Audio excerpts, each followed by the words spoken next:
இந்த படம் நடிக்கிறேன். சாமிநாதன் உடைய மேற்பார்வையில் தான் அந்த படம். டைரக்டர் வந்திருக்காருன்னு நினைக்கிறேன். அதுலேயும் நடிக்கிறேன். நான் உட்கார்ந்தேன்.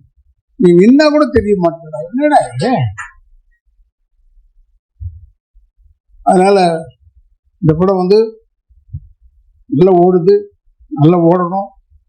உங்களுக்கு எவ்வளோ வெறி இருக்குன்னு உங்களெல்லாம் பார்த்தா தான் எனக்கு தெரியுது. என்ன கூட சொன்னாங்க, எல்லா ப்ரொமோஷனுக்கு வராத ஒரு, நான் ஃப்ரீயாக இருந்தேன். ப்ரொமோஷன் வந்து தான் நான் ஆகணும்.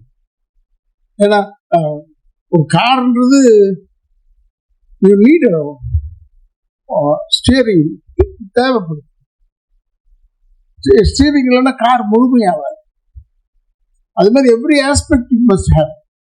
சொல்லுவாங்கல்ல, டிரைவரே இல்லாத கார் ஓடிட்டு ஃபாரின்ல எத்தனை இடத்துல ஓடுதுன்னு காமிக்க சொல்லு. அது மாதிரி உங்களுக்கு அந்த ஒரு ஸ்பிரிட் வேணும். இதே ஸ்பிரிட்டோட நம்ம அடுத்த படமும் எடுக்கும். நான் நவீன் கிட்ட கூட இப்போ சொன்னேன், இந்த ஸ்பிரிட்டோட வேகமாக ஏதாவது பண்ணுறதுன்னு அடுத்தது ஒன்று பண்ணிடு.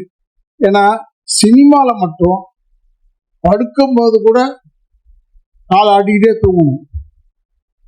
கால் ஆட்டாமல் தூங்கணும், போயிட்டான் போல இருக்குன்னு வேற ஆளை போட்டு போயிடுவாங்க.